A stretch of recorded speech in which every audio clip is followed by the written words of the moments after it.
معزز ناظرین گرامی، السلام علیکم ورحمۃ اللہ وبرکاتہ۔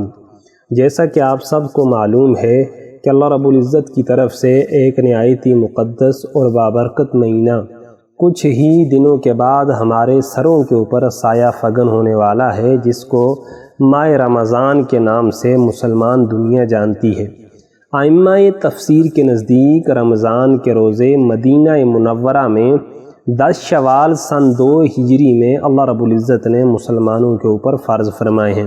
اور رمضان کا مہینہ یہ کتنا مقدس ہے، کتنا برکتوں والا ہے کہ اس کے بارے میں اللہ رب العزت نے خود ارشاد فرمایا، حدیث قدسی ہے کہ روزہ میرے لیے ہے اور اس کی جزا بھی میں خود ہی دوں گا۔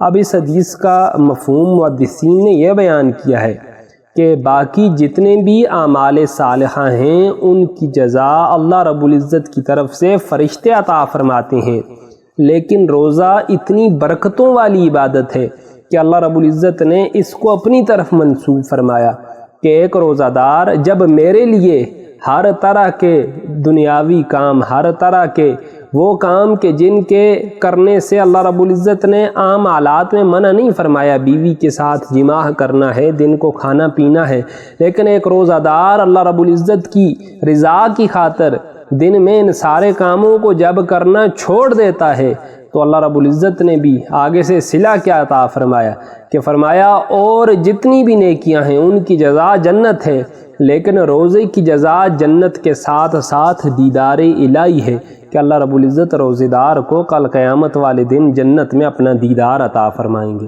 اب روزے کے چند شرعی مسائل سماعت فرما لیں۔ سب سے پہلی بات ہے روزے کی نیت کرنا، کہ روزے کے لیے نیت کرنا ضروری ہے۔ اب زبان سے کہنا یہ کوئی ضروری نہیں، صرف دل کا ارادہ کہ میں نے کل روزہ رکھنا ہے یہ نیت کہلاتا ہے۔ اور فقہاء نے فرمایا ہے کہ سحری کرنا یہ بھی ایک طرح کی نیت ہی ہے، خواہ آپ نفلی روزہ رکھیں یا خواہ آپ فرضی روزہ رکھیں، تو غروب آفتاب سے لے کے دوپہر کے وقت تک روزے کی نیت کر لینا یہ نہایت ہی ضروری ہے۔ اگر نیت نہیں ہوگی تو پھر انسان کا روزہ بھی نہیں ہوگا۔ اگر کسی شخص کو نیت کرنا وہ بھول گیا تو وہ اگر دوپہر سے پہلے نیت کرے تو وہ ان الفاظ سے کرے کہ میں صبح صادق سے روزہ دار ہوں۔ اگر نیت نہیں کرے گا تو اس کا روزہ نہیں ہوگا۔ اور عربی کے اندر اس کی دعا یہ ہے کہ وَبِصَوْمِ غَدٍ نَوَيْتُ مِنْ شَهْرِ رمضان، اور جب وہ روزہ افطار کرنے لگے تو یہ دعا مسنون ہے، اللہم انی لک صمت وبک آمنت وعلیک توکلت وعلی رزقک افطرت۔ اب کون سے وہ لوگ ہیں کہ جن کو شریعت نے رخصت عطا کی ہے کہ وہ روزہ نہ رکھیں تو ان کے اوپر کوئی بھی گناہ نہیں ہے؟ سب سے پہلے مسافر، جس بندے کا شرعی سفر ہو، اگر وہ روزہ نہیں رکھ سکتا گرمی کی وجہ سے، سفر کی شدت کی وجہ سے، تو شریعت نے اس کو رخصت عطا کی ہے کہ دوبارہ جب وہ گھر میں واپس آئے اور رمضان کا مہینہ گزر جائے تو بعض میں وہ اپنے ان روزوں کی قضا کر لے گا۔ دوسرے نمبر کے اوپر بڑھاپا، کہ اگر کوئی شخص اتنا بوڑھا ہے کہ اگر وہ روزہ رکھتا ہے تو اس کی جان کے جانے کا اندیشہ ہے، یعنی اس کے مرنے کا اندیشہ ہے، تو اس کو بھی شریعت نے رخصت دی ہے کہ وہ فدیہ وغیرہ ادا کر لے۔ تیسرے نمبر کے اوپر ہے مرض، اگر کوئی بیمار ہے تو بیمار کو بھی شریعت نے رخصت عطا کی ہے۔ چوتھے نمبر کے اوپر اگر کوئی خاتون حاملہ ہے تو حاملہ خاتون کے لیے بھی شریعت نے روزہ نہ رکھنے کی چھوٹ عطا کی ہے۔ پانچویں نمبر کے اوپر اگر کوئی عورت اپنے بچے کو دودھ پلانے والی ہے اور اس کو یہ خطرہ ہے کہ اگر میں روزہ رکھتی ہوں تو میرا دودھ خشک ہو جائے گا، بچے کا یا اپنی جان کی ہلاکت کا خطرہ ہے، تو وہ بھی روزے کو افطار کر سکتی ہے۔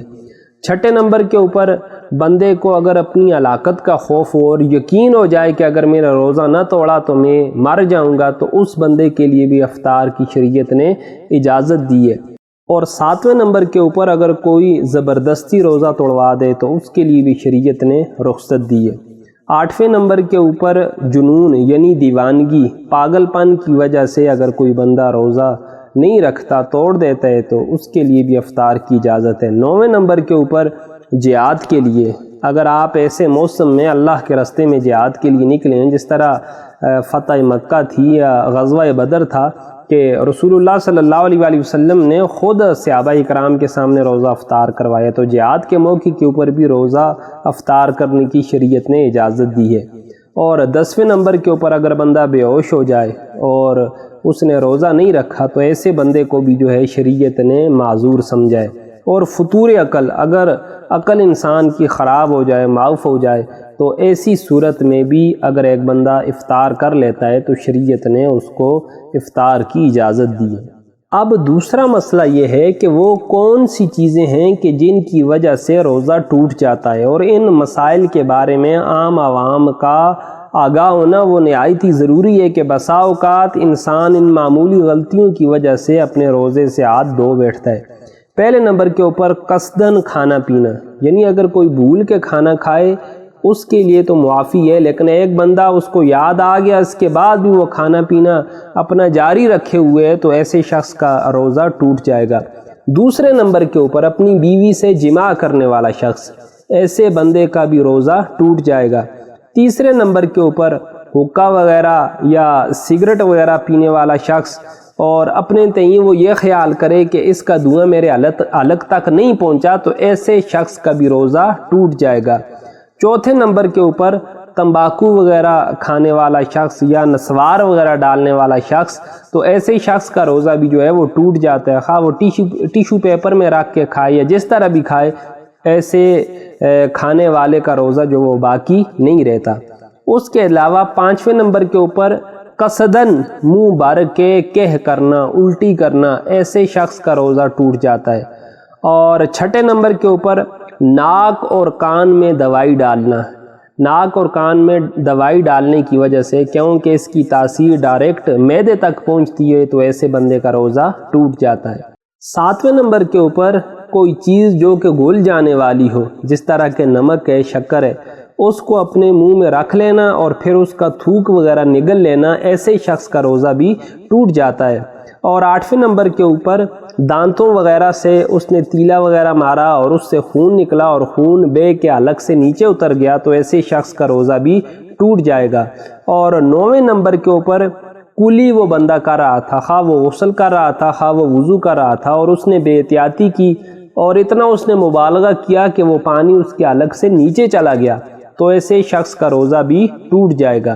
اسی طرح کسی شخص نے روزہ دار کی طرف کوئی چیز پھینکی، اس نے منہ وغیرہ اپنا کھولا ہوا تھا اور وہ چیز ڈائریکٹ اس کے حلق سے اتر کے اس کے معدے تک پہنچ گئی تو ایسے شخص کا روزہ بھی ٹوٹ جائے گا۔ اسی طرح آنسو وغیرہ آئے یا پسینہ وغیرہ آیا اور اس نے وہ نگل لیا اور اس کی نمکینی اس نے محسوس کی تو ایسے شخص کا روزہ بھی ٹوٹ جائے گا۔ دماغ یا پیٹ کی جھلی تک کوئی زخم وغیرہ تھا اور اس کے اوپر اس نے کوئی دوائی وغیرہ رکھی، خواہ وہ خشک دوائی ہو خواہ وہ تر دوائی ہو، تو ایسی صورت میں بھی اس شخص کا روزہ ٹوٹ جائے گا۔ اسی طرح کوئی بندہ نسوار وغیرہ سونگھ لیتا ہے تو نسوار سونگھنے والے کا روزہ بھی ٹوٹ جائے گا۔ یا پتھر وغیرہ، کنکر وغیرہ، کوئی مٹی یا گھاس وغیرہ کھا لیتا ہے تو ایسے شخص کا روزہ بھی ٹوٹ جائے گا۔ رات سمجھ کر طلوع صبح کے بعد کھانا وغیرہ کھانا، اس سے بھی روزہ باطل ہو جاتا ہے۔ اور اسی طرح اگر کسی شخص نے کوئی انجیکشن وغیرہ لگوایا اور وہ جو انجیکشن ہے وہ اس قسم کا تھا کہ اس کے ذریعے سے اس کے پیٹ تک دوائی پہنچ گئی تو ایسے شخص کا روزہ بھی باطل ہو جائے گا۔ اچھا، اب وہ چیزیں کہ جن سے روزہ نہیں ٹوٹتا وہ 9 چیزیں ہیں۔ پہلی چیز ہے بھول کر کھا پی لینا، اس سے بھی روزہ نہیں ٹوٹتا۔ دوسرا مسواک وغیرہ کرنا، اس سے روزہ نہیں ٹوٹتا۔ تیسرے نمبر کے اوپر اگر خود بخود کیا آئے اور منہ بھر کے نہ ہو تو اس سے بھی روزہ نہیں ٹوٹتا۔ اور چوتھے نمبر کے اوپر بلغم کی کہہ وغیرہ کرنا، اس سے بھی روزہ فاسد نہیں ہوتا۔ اگر سر میں اس نے تیل وغیرہ لگا لیا، اسی طرح داڑھی وغیرہ میں تیل وغیرہ اس نے لگا لیا، اس سے روزہ نہیں ٹوٹے گا۔ اور آنکھوں میں سرما لگا لیا تو اس سے بھی روزہ نہیں ٹوٹے گا، کیونکہ حدیث طیبہ ایک صحابی نے کہا میری آنکھوں میں تکلیف ہے یا رسول اللہ صلی اللہ علیہ وآلہ وسلم، تو کیا میں اپنی آنکھوں میں سرما لگا لوں؟ تو اللہ کے نبی صلی اللہ علیہ وآلہ وسلم نے ارشاد فرمایا ہاں سرما لگا لو، سرما لگانے سے روزہ باطل نہیں ہوتا۔ اور آخری 2 چیزیں، آنکھوں میں دوا وغیرہ ڈال لینا، یہ قطرے یا آئی ڈراپس وغیرہ ہوتے ہیں، ان کو اگر کوئی آنکھوں میں ڈال لے تو اس سے بھی روزہ نہیں ٹوٹے گا۔ اور سب سے اہم مسئلہ کہ بعض اوقات لوگ یہ سوال کرتے ہیں جی اگر احتلام ہو جائے تو کیا احتلام کی وجہ سے روزہ ٹوٹ جاتا ہے؟ تو یہ بات ذہن نشین کر لیں کہ 3 چیزیں ایسی ہیں۔ حضرت ابو سعید خدری رضی اللہ تعالیٰ عنہ کی روایت ہے، آقا علیہ الصلوۃ والسلام سے جب پوچھا گیا ان چیزوں کے بارے میں تو آپ صلی اللہ علیہ وآلہ وسلم نے ارشاد فرمایا کہ 3 چیزوں کے ساتھ روزہ نہیں ٹوٹتا۔ پہلی چیز یہ ہے کہ اگر کسی نے پچھنے وغیرہ لگوا لیے تو اس سے روزہ باطل نہیں ہوتا۔ دوسری چیز یہ ہے کہ اگر کسی نے کہہ کر لی اور وہ منہ بھر کے نہیں تھی تو اس سے بھی روزہ جو ہے وہ باطل نہیں ہوتا۔ اور تیسرے نمبر کے اوپر روزے کی حالت میں اگر کسی کو احتلام ہو جائے تو احتلام کی وجہ سے بھی اس بندہ مومن کا روزہ فاسد نہیں ہوتا۔ تو یہ چیدہ مسائل تھے جو ہمیں ذہن نشین رکھنے چاہیے، اور رمضان میں اکثر ان چیزوں کی ضرورت پیش آتی ہے۔ تو اللہ اس مہینے کو ہمارے لیے خیر و برکت کا ذریعہ بنائے اور ہم تمام مسلمانوں کو عبادات کرنے کی اور رمضان کے روزے رکھنے کی توفیق عطا فرمائے۔ وما علینا الا البلاغ المبین۔